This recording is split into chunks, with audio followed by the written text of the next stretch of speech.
اے چادر میں لپٹنے والے، اٹھو، اب خبردار کرنے لگو اور اپنے پروردگار کی بڑائی بیان کرو اور اپنے کپڑے پاک رکھو اور شرک کی گندگی سے تو الگ ہی رہو، اور اس نیت سے احسان نہ کرو کہ اس سے زیادہ کے خواہاں ہو، اور اپنے پروردگار کی خاطر صبر کرتے رہو۔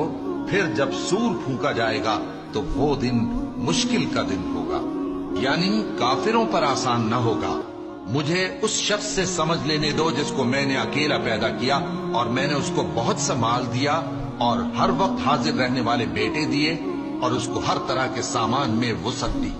پھر بھی لالچ رکھتا ہے کہ میں اسے اور زیادہ دوں۔ ایسا ہرگز نہیں ہوگا،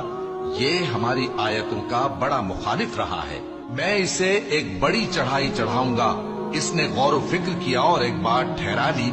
یہ مارا جائے، اس نے کیسی تجویز کی، پھر یہ مارا جائے، اس نے یہ کیسی تجویز کی،